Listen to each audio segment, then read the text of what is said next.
Hey everyone, this is the Heroes Podcast. I'm so happy to be here with Stephana. Uh, how are you? I'm amazing and I'm so glad to be here. I love your green couch. Thank Well, you for having me. but before you do, I will intro you to everyone so people know who I'm meeting with today. And uh, and here is Stephana Johnson's story. Uh, she is uh, an author, a speaker, and a leadership energy expert. For over 25 years, she has helped high-powered leaders revitalize their performance without sacrificing energy or relationships. This is a big one. Previously specialized in crisis management for executives in the music and entertainment industry, Stephana now empowers leaders to achieve sustainable results with clarity and purpose. An award-winning speaker, she transforms the way leaders approach success for themselves, for their teams, and their bottom line. Thanks for coming on this show. And I want to know, how has this started, Stephana? Do you want to take us back to the beginning of your life, maybe, or the The hardest? beginning, Have you had any? I think that no one is a stranger to trauma. So when I share my story that has a little bit more than I think its share of trauma, you'll understand how I have, I want to say, evolved from early on. As an infant, I was dropped on my head, not intentionally, I don't think, at least. My older brother, he wanted to stop the baby crying. I was just an infant, and I was dropped on my head and had a severe concussion. And we know now that there's traumatic brain injury that occurs. Right after that, within a year, I had pulled a motorcycle over on and cut my toe nearly off, severing it and needing stitches. And so there's just, we could go on. Significant things that, for whatever reason, from being bitten by a venomous snake, a cottonmouth, to, all of these things before the age of 10. And, one that's hard to talk about for many, or actually hard to hear, I have learned to be able to speak about it because I think it's a very important something that we can speak about, but in a respectful way, and one that's not about, um, well, I was going to say the Me Too movement. I think that that goes a little bit on the other spectrum of being able to heal, and that is sexual abuse, especially in our childhood. And those compounded to create a self image that would be really ineffective in leading a healthy and thriving life. But for whatever I had life force in me, I was still very joyful. And because that is what I sought, happiness and joy. So I buried a lot of the pain for a long time. And if you understand anything about your emotions, if you do not process them, they will end up in your body. And I ended up very, very sick. And this is in my early 20s. So I left home at 16. I moved to New York City. I started studying theater and was also on the path to become a therapist, and lucked into being a personal trainer to celebrities and stars because I really was apprenticing, or I had a personal trainer who was a master, and she brought me in. So I lucked into that, lucked into a few things as I was progressing in New York City, trying to make it as an actor. And side note, trying to make it as an actor because I couldn't confront my own life. I think more so that that was that. I just wanted, I dreamed of having this lovely, perfect life, and so wanted that. And we know now that the brain is developed in those first 7 years. You're hardwired, your programming is developed.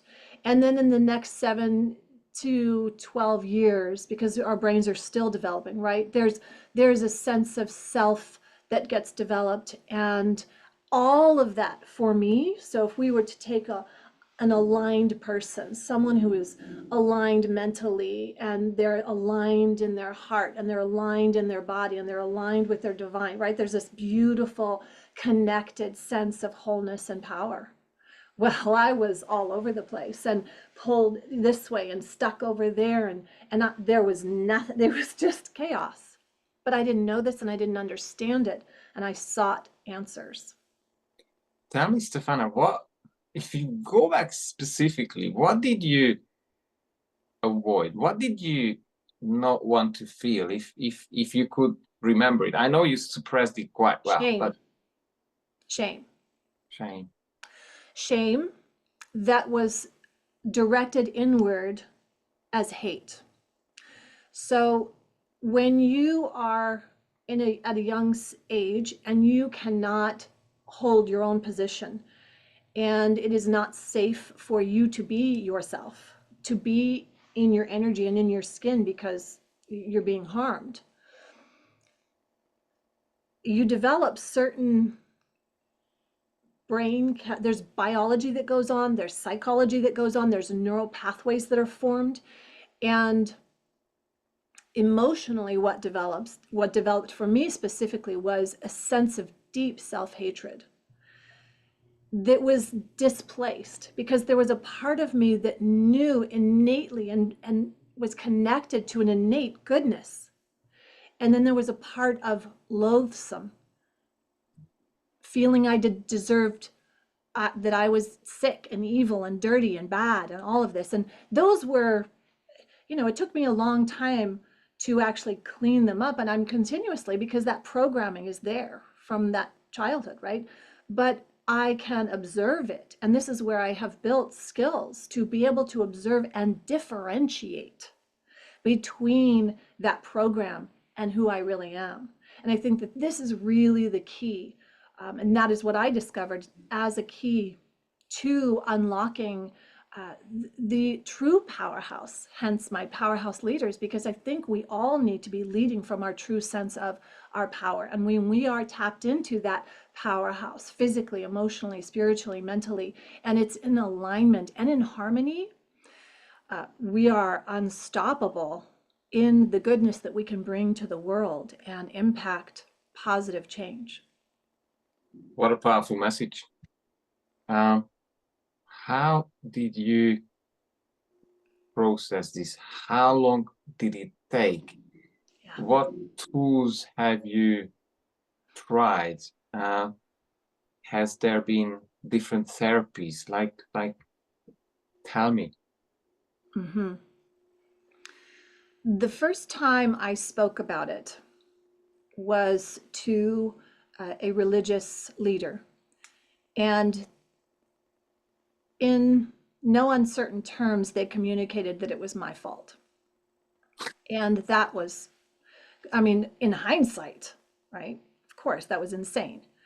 However, that paradigm is very dominant in a male hierarchy, and I shouldn't say male because I think we need to balance the male and the feminine and masculine, and it's really important within each of us. However, there is a paradigm of blame, and you must have created this. Well, a 4-year-old is not, a 5-year-old is not, a 6, right? And there's this thing where you don't fully understand, and so I can look at it from my space as a 50-plus-year-old and look back at that little girl and then go through that and understand it. But at that time, what that did was just hammer it back in. And that's when everything was self-directed as self-hatred. Okay. That took me a long, and that I think was the door to my great sickness. I became very, very ill, chronically ill. And significant journey there.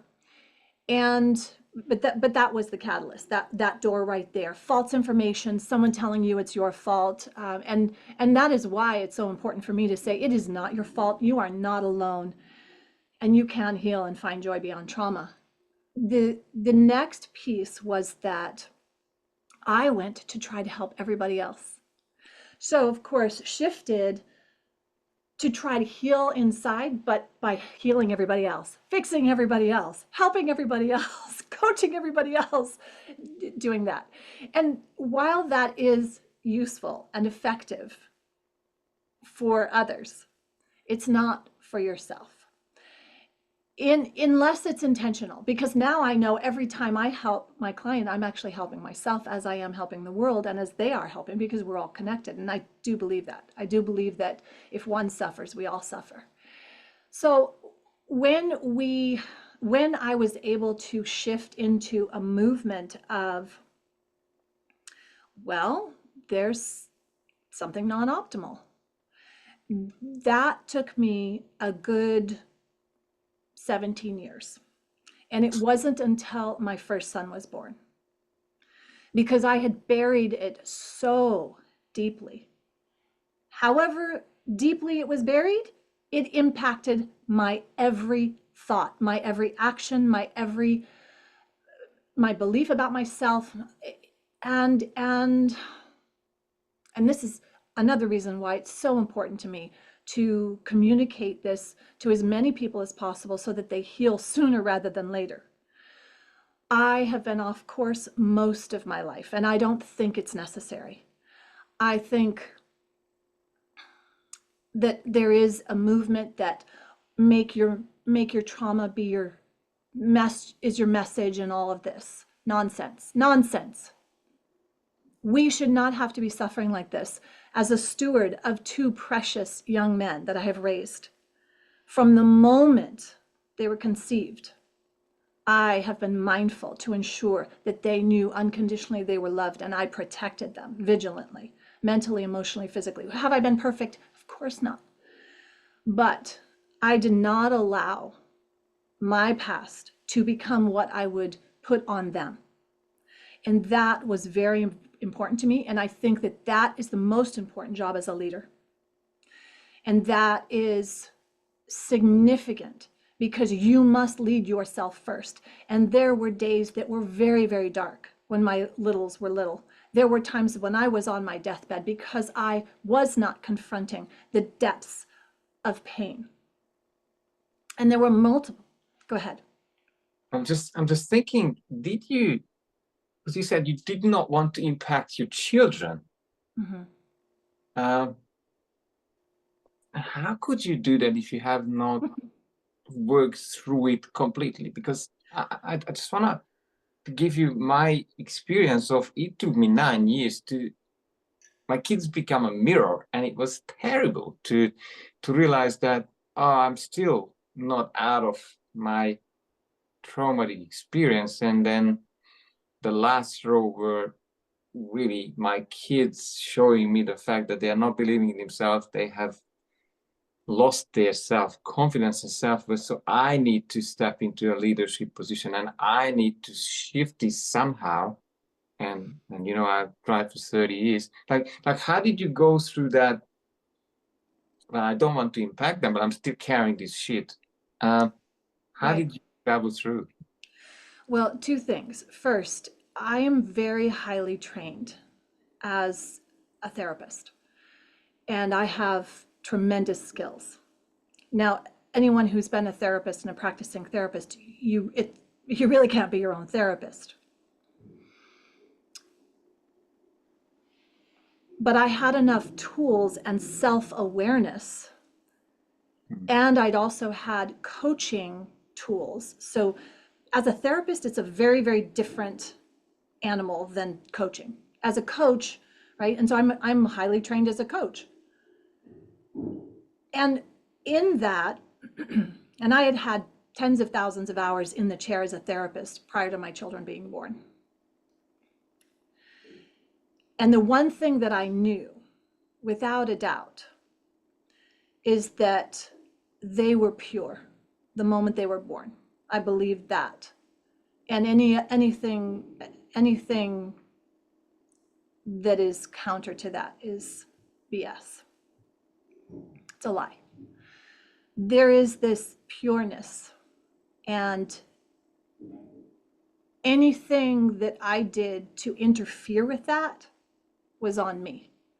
And ultimately, at the end of the day, you have to look at yourself in the mirror, right?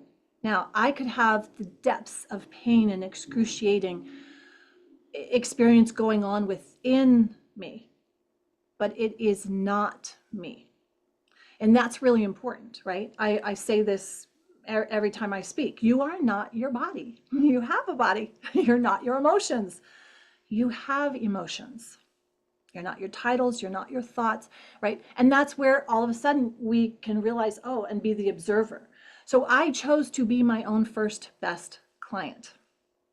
Was I perfect all the time? Absolutely not. However, the key was that I had clear communication with these two beautiful beings and these young men, who they're now young men.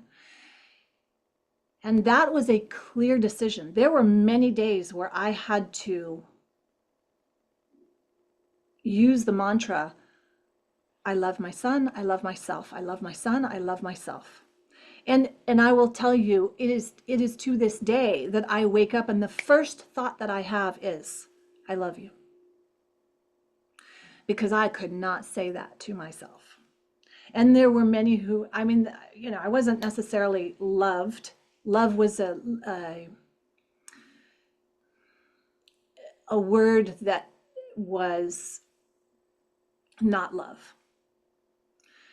And so you have to clean it up. You have to go and clean it up. And it is a day-to-day, sometimes moment-to-moment process. And when I realized you have to trust and have faith, and that's the one thing that I have deeply struggled with is faith. Because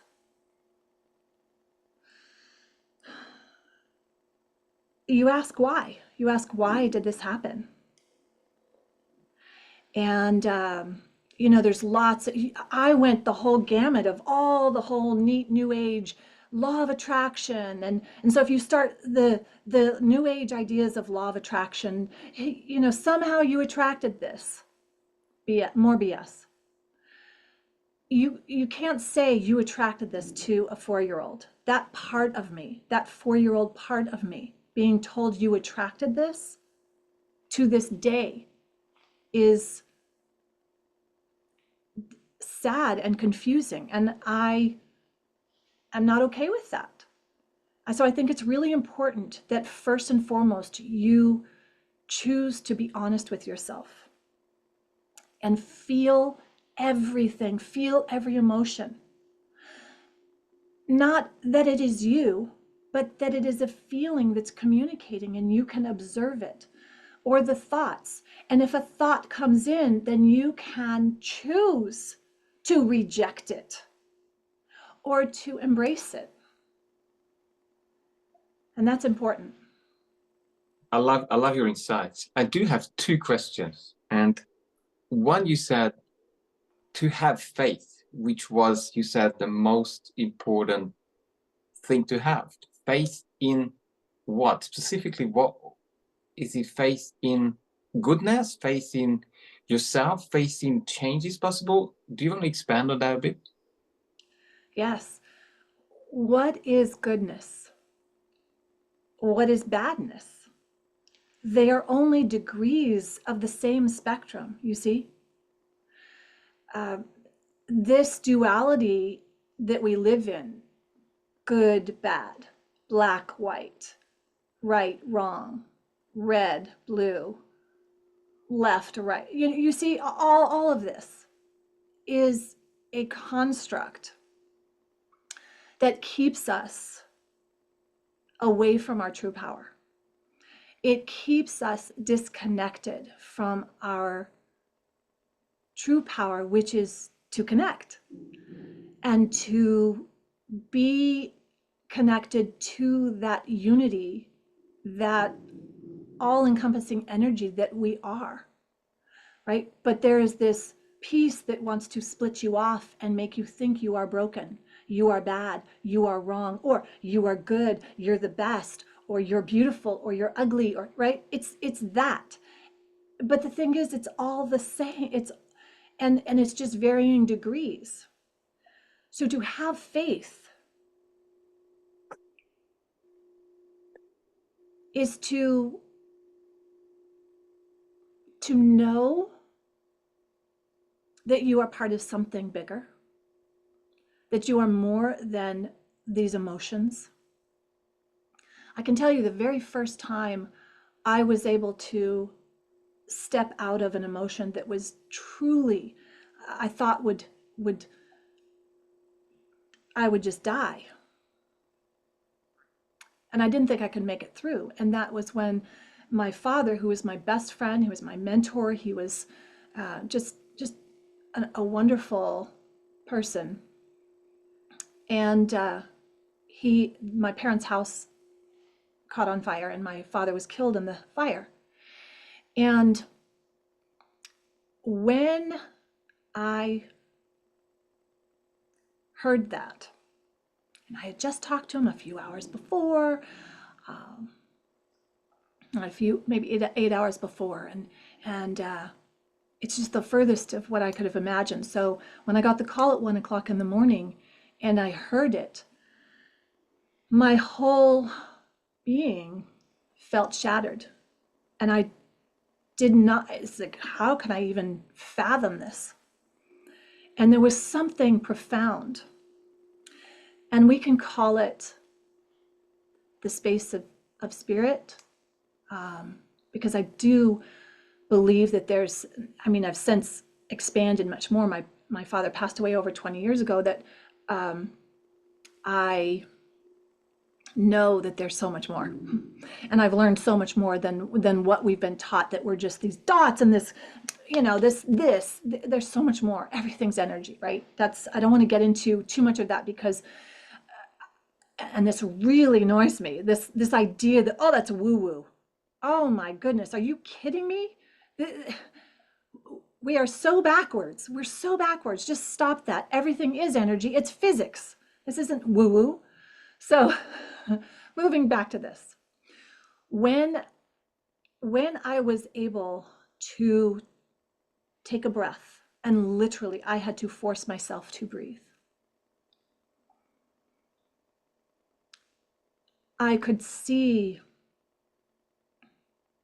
the depth of pain because of the loss.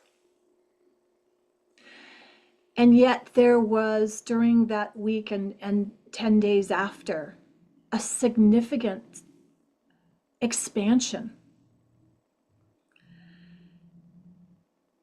And it allowed me to connect to something so much bigger than me. And that is when my faith became. Prior to that, get it done, got to do it, I'm responsible, I have to fix everything, I have drive, get this, you're tired, too bad, get up and do it anyway. It was just that. And there are people today that are doing this. There are leaders today that are doing this. Drive, I got to get this done, and they have forgotten to tap into their true power. And that, yes, it is faith, but faith is powerful. Thanks for that. Take a deep breath in, huh? The breath, it's everything. I wanted to ask you something. It's just a bigger picture that I tend to look for, and I believe it's terrible to say to a child or someone who was a child that they have attracted this. Yet. I agree. Yet. Mm-hmm. And this is what I want to explore with you if you're a partner in this crime. But see, if for some reason there was this game of human life where we come from, let's say, somewhere that we were not in a body, and we are all connected and we know who we are. So we then put into this 3D game of dichotomy of dark and light, good and bad that we talked about. Then wouldn't it be an amazing, immense game the players with a name in a body to put through so much struggle and pain if they choose to. And then when they come to erase the memory, so they think it's real, and then go through the journey of reconnecting to themselves and to who they really are. Because if they knew it, the game wouldn't work. Like, how do you relate to this bird's eye view of what the hell we are doing here? Mm-hmm. So that's a big one, and that's a big topic. And I will say, how do I relate to it? Logistically, know the game you're playing, because ultimately, I don't think that we're meant to just be, as since you're talking games, non-player characters, right? NPCs. I don't think that, well, let's take it this way. If the expression of divine is wanted to experience itself, and so split into billions, trillions, infinite splits, right? The atom splits, whatever, and we're fractals of this, and we're fractals of the universe and all of that. And as I tap into that, and just because I'm taking into consideration your question very seriously, and without taking myself too seriously, what I see and what resonates within me, and I'll just take it back to that, just really being tapped in to that center place. When I am at my best, and this is just for me, I am in a space of healing others, helping to heal, connected to the spirit, connected to that wholeness. Some of that may look like playing music, because that does help restore pieces of me. Some of it looks like acting, doing living truthfully in imaginary circumstances, playing a great character, or writing a fun script. So yes, I think that is the experience of the game, but I, quite frankly, am afraid that most on this planet, on this plane, on this 3D game, chessboard, checkers, don't know, and they're not aware, and they're suffering greatly. And I'll say it again, when there's one suffering, we all suffer. And so my work here is to heal and to help. And some can say, oh, well, that's, oh, you're being a martyr. It's like, perhaps. And then we also look at the purpose. Let's find our purpose. We have to find our purpose. And then does it all matter anyway, because we're all fractals and whatever? You know what? You get to choose. You get to choose. And it comes down to that. And I think that that's the gift. And make no mistake about it. When you make a choice, and you do choose in every moment, you choose what you do with your time. You and I are here spending this moment together right now, choosing to be here, you across the planet and me right here. And I feel so connected to you and such gratitude. And then I can allow for that gratitude and appreciation to ripple to your family and to my family, and then it ripple out. To me, that's a moment of profound grace. And yet, there's also the choice to go and binge on Netflix, or go and create, get caught up in the nonsense of trying to build my marketing of my business, and this, and I've got to do this, and I've got to get my podcast be #1, or I'm going to go and help my client, and the client's struggling with this, and and I'm responsible for their success and results of like, and then you get caught up in it. And so that's that, going back to the shift, right? That's where I go, wait a minute, you are not that circumstance.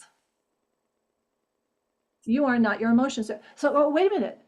Then who are you? Ah, now that's the question. And that's the one that each of us have to answer for ourselves. Wow, it's very insightful. I want this podcast to be heard by tens of millions, at least. Those So who need it, yes, at least. I'll do my best to optimize it with my team so it will be seen and heard. So you say, and I love that each and every one is there to define the game or how they play life, right? Because that's where the power lies. Would you say?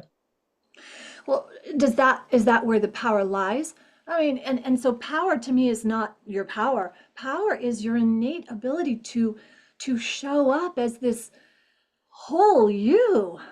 And whatever that looks like, it's going to be very, very different. I'm, I have my own unique experiences, miasmas, and and each of my clients do, and each of the people that I work with and I see, and even my children, I see this beautiful unfolding. And so many are trying to fit into a compartment of someone else's idea or something they've seen on the television, on their little box that tells them how they should be comparing themselves and make themselves. And that's all the gimmick. We know all that. We know all that. We're bigger than that, yes? I mean, we're heroes here. And what's a hero? They are one who is courageous. They are connected to their heart. And their heart center has enormous power, enormous power. And the pain and the suffering we're feeling is often because we are burying the true thoughts and feelings. And we are not looking at them, and we are not talking about them to the right people at the right time. Okay? Not on social media, wrong place, wrong venue, wrong people. But again, this would be like tapping into your own power is getting quiet, because all that noise is the interference, because you are already whole and you are already perfect. And this is what I finally discovered. Oh my goodness. The greatest gift I could ever receive and give is for you to know that you are whole and you are perfect and you are divine and you are loving and strong and powerful. Yes, do we need work? Fun, but that's the game. But the truth of the matter is, we forget that, and once we disconnect from that, then we go and try and find the solution, and then that solution becomes our next problem because it's based on a lie. You see? What would be sort of 3, 5 things that you could, if someone is in that, how to say, avoidance mode, running around, what could they do to have a way to confront, to really listen, to really look into the mirror, to shift it? I will start with the biggest investment, not only of time, but of perhaps monetary as well, is that you work with someone directly. I would not be here had I not had those that I have invested in my time with them. And really, I had to go through a lot of not so great help and support. But I think the support and guidance is crucial. From there, I would look at your habits, because your habits are creating your world. Okay? And then the next one I would do is master self-care. And those are the 3. Yeah. I love your insights, and that resonates, because I've been avoiding one-on-one support for about 10, 15 years. And that has made all the difference. That I opened up to someone and he was a master at solving, resolving, releasing past problems and emotions and beliefs that has brought about, I have to say, this conversation or this podcast or even the brand of the Doctor of Selfworth. So I have to say, well, we could call them anyway. I believe some of the coaches have therapist skills, and let's say practitioners are the absolute change makers on this planet, because if they were more, let's say, recognized or put into a leadership position, and that we could allocate more people to them, maybe leaders today in the political scene, we would have a different planet here with more peace and happiness. What have you got to say to that? Oh, I agree. That's why I do the work that I do. When I started out in New York City and working with recognizable name celebrities and seeing their life and seeing the entourage that was sucking the life out of them and being able to fully be with them, I made a decision. I remember making that decision saying, I will not on my watch. No. So that's very important to me, is that we are vigilant in supporting those who are here to make a profound positive impact. And we look at whether it's the person on stage or whether it's the person behind the desk who's intensely creating an impact in the world through their business or through their art or through politics. They have a life and thoughts and emotions and so much within them.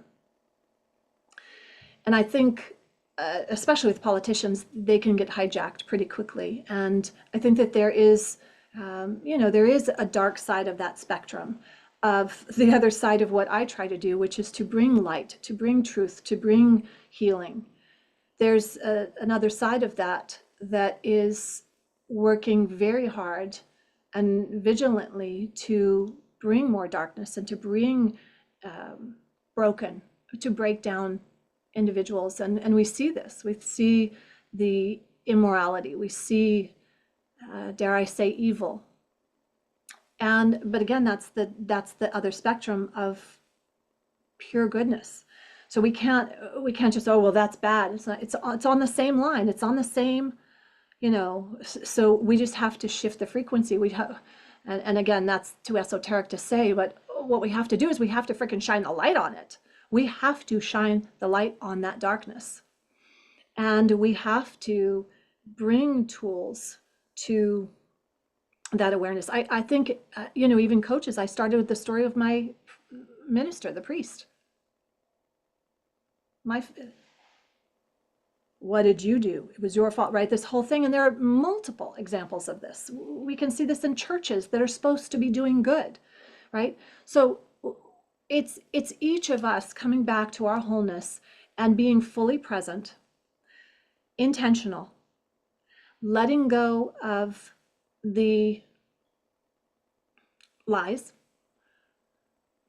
observing, stepping to an observer mode, and freeing yourself from the judgment of that's right or wrong or bad or good, and just observing. And then building your own toolbox with the right tool at the right time. And what I just said was my pilot your way method, just so to remember it. Pilot, acronym and analogy. You're in flight. We're all in flight. We're all in flight to some location, goal, destination. If we don't know clearly what that destination is, any place will do, right? That's a problem. And maybe we don't have the right provisions. But ultimately, when I teach the pilot your way method, you become present. What's your intention? Let's know where that destination is. It can be a micro moment. Okay, in this intention right now, I want to be fully connected with you. I want to share what's in my heart. And as you want to share this with, meet people and share something that can potentially create a positive impact. And then I let go of my worry. I was telling my son, "Oh wow, I'm a little nervous. Oh my goodness!" Right? And he's making his little. We're talking about things, and he's like, "Okay, I'm going to go up now." I put my cat away. I have to let that go, to be here, and then be the observer and listen to your questions and listen and to know and to trust and to use my tools, which are breathing, taking a breath, grounding, right? There's multiple times my legs have done all kinds of things, and I've put my feet on the ground. I've looked at something to come back into the present moment. I've connected with you. This is Pilot Your Way. This is, using that tool, and happy to share that. I have happy to share that. It's a simple action that I think is very valuable to help you come back into centering and pilot your way, whether it's through stress or whether it's through anxiety or whether it's through deep trauma. We have to navigate our way, and ultimately that's what I'm here to do, is support you. When I say you, it's you or me, and I market to leaders because I know that they can make a bigger impact than I can make on my own. So if I can help them, I told my client as she was walking out the door, because she shifted from the moment she came in to the moment she walked out. I know that now the ripple effect that she creates, because she is now reconnected and is able to then go make better choices and create better results and act faster and stronger, connected to that power in her family life, in her work life, and all of that. That's the greatest gift ever. That's my gift. That's my knowingness. I want then for you to know that. And it took me a long time to get there because I was trying to fix everybody, and you cannot fix anyone, but you can share your gifts, right?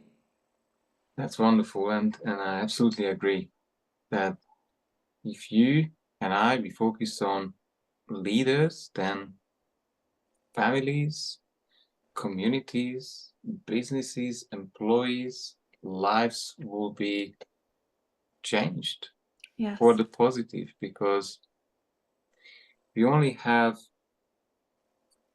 limited time. So the bigger impact is obviously at where there's leverage. What would you say? How could one engage with you? Do you have a website? How to follow you? Sign up? How?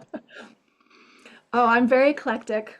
I have tried to make it easy to put something out there to share my message. So I'm all over social, have my YouTube channel, and I'm excited to have you on my podcast, Lead Stronger Longer. So that's available, and you can go to stephanajohnson.com. There's tools there.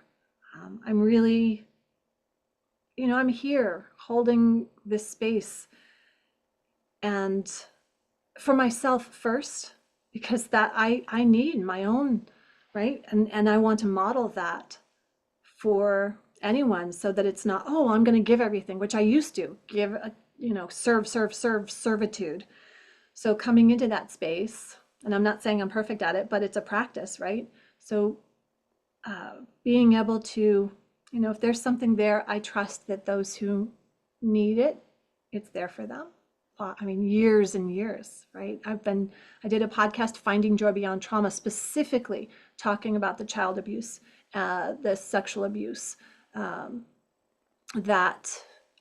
forgive me, it wasn't child abuse. I was not abused by my parents. I had very good, strong, loving parents for the most part. They themselves were confused, and because I do not wish to speak for my mother, but she had her own miasma, so she could not see that her daughter and her sons even were being sexually abused, and that there were perpetrators in the neighborhood, and she couldn't see it because she had her own blinders. And I think that that's really important. That's why I was so vigilant with my children, by the way, with my sons, because I was ferocious about protecting them. And so I think there was 1,000 podcasts I did on finding joy beyond trauma. and I interviewed hundreds and understood for the first time in my life at 30, almost 40 years old, over 40 years old, that I was not alone, that it was not my fault. And that's what I wanted to share with those out there, and that they had a voice. And it's embarrassing, it's scary, and all of this. I talked to so many people in this, but I understood, and there's room for joy beyond trauma, and that's really important for each of us. Yeah.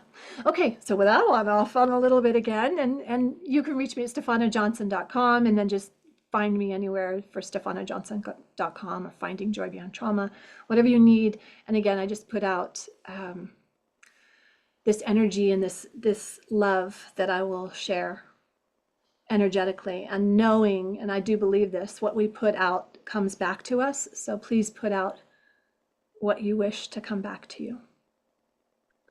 Well, thanks very much. It was a wonderful, wonderful experience to have you on the Heroes podcast. But I do have a last question. Is there anything that I have not asked that you wanted to share today?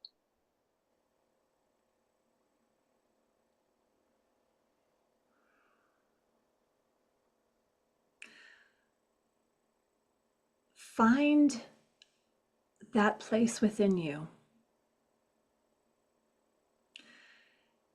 Even if you just start with your pinky nail or your pinky toe, which that's what I had to start with when I was deciding to love myself.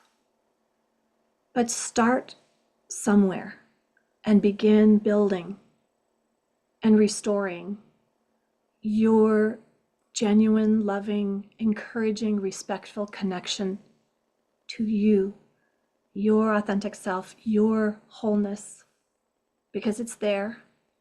Maybe it's just buried under some mud. Maybe it's just buried under years, decades. It doesn't matter, because right here, right in this moment, know that even just a moment, even with a breath, you begin, that sparks, and it's like the phoenix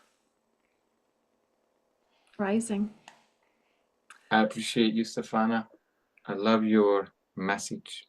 I love your energy, and I would love you to be in collaboration with me for the next Thank you. year. This is a joy.